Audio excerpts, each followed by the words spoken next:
عزیز بچوں، السلام علیکم ورحمۃ اللہ۔ کہیں کیسے ہیں آپ سب؟ توقع ہے کہ آپ بخیر و عافیت ہوں گے۔ پیارے بچوں، حکایت سعیدی کا آخری حصہ آج ہم دیکھتے ہیں، دہرانے کی کوشش کرتے ہیں۔ یہ حکایت کافی کارآمد، کافی نصیحت آموز ہے۔ یہاں بادشاہ کے ظلم کے بارے میں بات ہو رہی ہے، اور ایک کردی کی حکمت عملی کی بھی بات ہو رہی ہے، اور اس سے کتنی سزا سنائی جاتی ہے، پھر آخر پر کیا کچھ ہوتا ہے۔ یہ سب چیزیں بڑی حکمت کی ہیں۔ تو پیارے بچوں، وہ کردی مخاطب ہے بادشاہ سے، وہ دیہاتی شخص، اور بڑا جرت مندانہ قدم اٹھایا اس نے، بڑی ہمت حوصلے کے ساتھ اس نے بات کی۔ اور دیکھیے کیسے بادشاہ کو کہتا ہے، صرف میں ہی تیرے ظلم کے ہاتھوں نالا نہیں ہوں، بلکہ تمام رعایا تجھے ظالم، جابر، کمینہ اور ستمگار کہتی ہے۔ دیکھیے ایک بادشاہ کے سامنے ایسی باتیں کرنا، یہ کوئی عام سی بات نہیں ہے، یہ سب لوگ نہیں کر سکتے ہیں، ایسی جرت ہر ایک کے پاس نہیں ہو سکتی ہے، ایسا جرت مندانہ قدم سب لوگ نہیں اٹھا سکتے ہیں۔ تو یہ ہمت اور حوصلہ کے ساتھ یہ سب باتیں کر رہا ہے۔ تعجب ہے کہ صرف میرا کہنا تجھے ناگوار گزرا، اگر مار سکتا ہے تو سب کو مار ڈال۔ اوہ، تیری تدبیر ظلم چھوڑ دینا ہے، نہ کہ ایک بے گناہ کو قتل کرنا ہے۔ آپ اگر کوئی تدبیر کریں گے اے بادشاہ سلامت، وہ یہ کہ آپ ظلم چھوڑیے۔ تو میں نے سب چیزیں آپ پر واضح کر دیں کہ میں ہی آپ سے ناراض نہیں ہوں، میں ہی آپ سے نالا نہیں ہوں۔ پوری رعایا جو ہے، جو آپ کے ملک کے لوگ ہیں، جو آپ کے ماتحت لوگ ہیں، جن پر آپ حکمرانی کرتے ہیں، وہ سب آپ سے خفا ہیں۔ ایسا نہیں کہ بس میں ہی آپ سے خفا ہوں اور میں یہ باتیں کہتا ہوں، میں ان تمام کی نمائندگی کرتا ہوں، ان تمام لوگوں کے لیے ایک راہ ہموار کرتا ہوں تاکہ وہ لوگ ظلم سے بچ جائیں، ان کے جانور جو بڑے کام کی چیز ہوتے ہیں وہ ظلم سے بچ جائیں، جو آپ یہ عجیب طرح کا ظلم کرتے ہیں۔ ٹھیک ہے بچوں؟ اور کس طرح سے تلقین کرتا ہے، سمجھاتا ہے بادشاہ کو کہ یہ آپ ظلم کر رہے ہو، یہ انتہائی درجے کا ظلم ہے، آپ اس کو چھوڑیے۔ جب تو نے ظلم کیا تو یہ توقع مت رکھ کہ تیرا نام دنیا میں نیکی کے ساتھ لیا جائے گا۔ آج کے سماج میں اگر دیکھا جائے تو ہم کسی ظالم کے سامنے بات بھی نہیں کر سکتے، اف تک بھی نہیں کر سکتے ہیں۔ اگر کوئی اف کرے، کوئی کہے، کوئی اعتراض اٹھائے تو اسے ضرور کسی ایسی سزا کا منہ دیکھنا پڑتا ہے جو اس کے لیے بڑی دقتوں کا سامنا بن جاتا ہے، یہ بڑی دقتیں پیش آتی ہیں اس کو زندگی میں۔ تو بہرکیف کسی کی بات سے کسی کی زندگی سنور جاتی ہے، کسی کی بات سے کسی کی زندگی بکھر جاتی ہے نا بچوں؟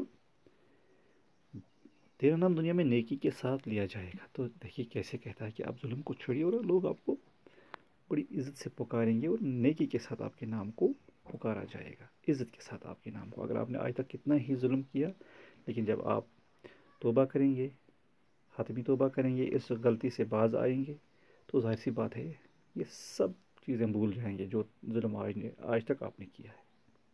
بہرکیف دل سے نکلتی ہے بات تو اثر رکھتی ہے۔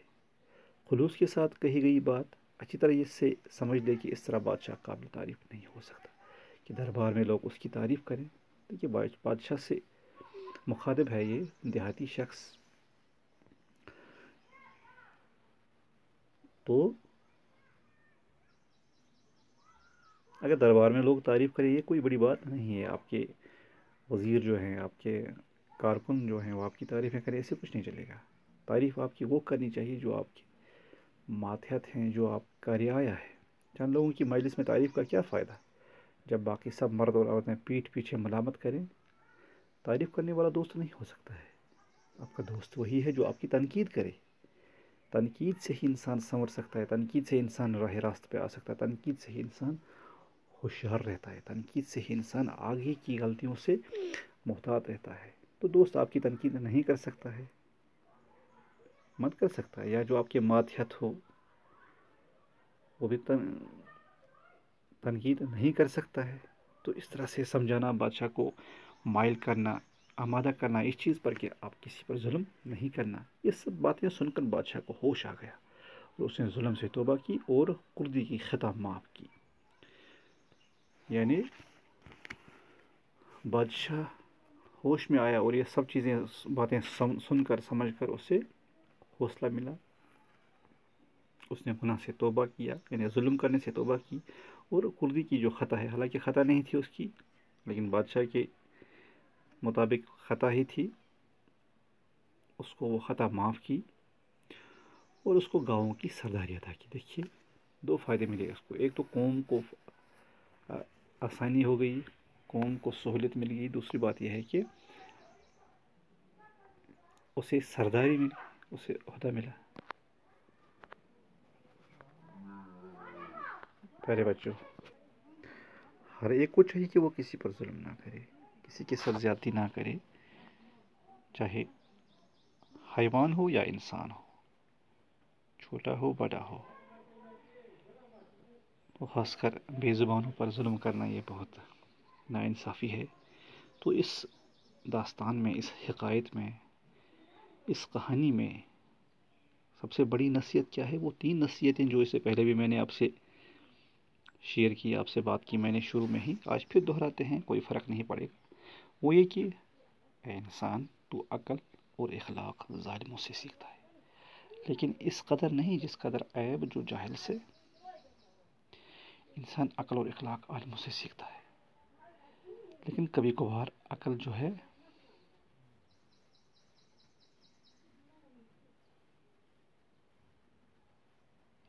ہاں لیکن اس قدر نہیں جس قدر عیب جو جاہل سے. تو جاہل سے انسان زیادہ عیب سیکھتا ہے لہذا جاہل سے اپنا واسطہ نہیں رکھنا چاہیے. اپنے حالات دشمن سے سنو ہے نا. عالم سے واسطہ رکھو جاہل سے نہیں. جاہل کو کہو قالوا سلاما جب اس سے ملاقات ہو. تو اپنے حالات دشمن سے سننے چاہیے کیونکہ جو کچھ ہم سے ہوتا ہے چاہے غلطی ہو اچھا ہو برا ہو اس کی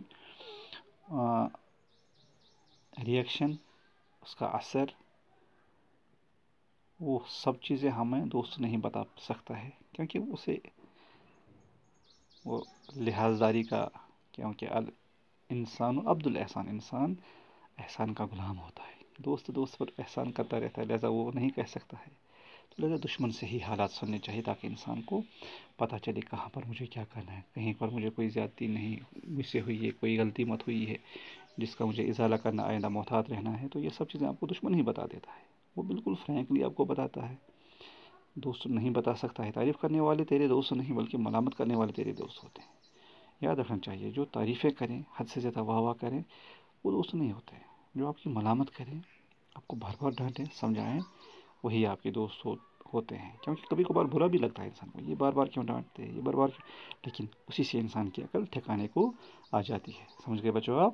تو یہ تھا ہماری حکایت ساری شیرازی کا آخری حصہ اور خلاصہ بھی ہم نے کرنے کی کوشش کی کہ ہم کسی پر ظلم نہ کریں اور اگر ہم نے کیا بھی ہے کوئی ظلم اگر ہم توبہ کریں باز آ جائیں تو ہمارے سب اگلے پیچھے گناہ معاف ہو سکتے ہیں اور لوگ ہم سے خوش ہو سکتے ہیں اور عزت دار زندگی گزار سکتے ہیں ہے نا بچوں. تو انشاءاللہ کچھ الفاظ معنی ہیں ان کو بھی دیکھتے ہیں باقی آپ خود دیکھیے. جیسے کارندے کارکن کو کہتے ہیں. مصاحب ساتھ اٹھنے بیٹھنے والے یعنی صحابہ جن کو کہتے ہیں ساتھ ساتھ چلنے والے. ڈیرا ڈالنا قیام کرنا یا کہیں پہ ٹھہرنا پڑاؤ ڈالنا. کردی بولتے ہیں کرد قبیلے کا آدمی یا قبیلہ ایران عراق و ترکی میں آباد ہے. بعید کہتے ہیں دور فار. اپنے کام سے کام رکھنا کا مطلب کیا ہوا دوسرے کے معاملات میں دخل نہ دینا. غیرام باری ناپسند ناگوار جو ہوتا ہے نا گرام پڑ جانا. عقل سے آری بے عقل بے وقوف. ترک قبیلہ کا آدمی ترک کا رہنے والا. ستمگر ظالم کو کہتے ہیں. دست برد لوٹ مار. مصلحتاً بھلائی کی بنیاد پر رنجیدہ دکھی غمگین. رات بھر ستارے گنتے رہنا نیند بالکل نہ آنا. تو زہر کے گھونٹ پینا یا نگلنا. ناگوار کو گوارا کرنا مشکل سے کسی بات کو برداشت کرنا. ملامت کرنا برا بلا کہنا. محفل آراستہ کرنا مجلس سجانا. سمجھ گئے آپ محفل سجانا. ذلت، حقارت، سنگدلی، رسوائی کو کہتے ہیں. جلات بولتے ہیں قتل کرنے والا، جیسے عدالتوں میں ہوتے ہیں. گردن مارنا، تلوار سے گردن اڑانا کا قتل کرنا مراد ہے. بے خوف، شہرا بولتے ہیں شہرت، مشہوری، فیمس ہونا. نالا واملہ کرنا، عاجز ہونا، تنگ آ جانا. ستمگار، ظلم و ستم کرنے والا. ملامت کرنا، برا بلا کہنا. ہوش آنا، عقل آنا، سمجھ میں آنا. تو پیارے بچوں، تو یہ تھا ہمارا آج کا درس، آج کا سبق، آج کا لیکچر. یہیں پر اس کو آج بس کرتے ہیں. کل پھر آپ سے ملاقات کرتے ہیں. تب تک کے لیے دیجیے اجازت. اللہ حافظ.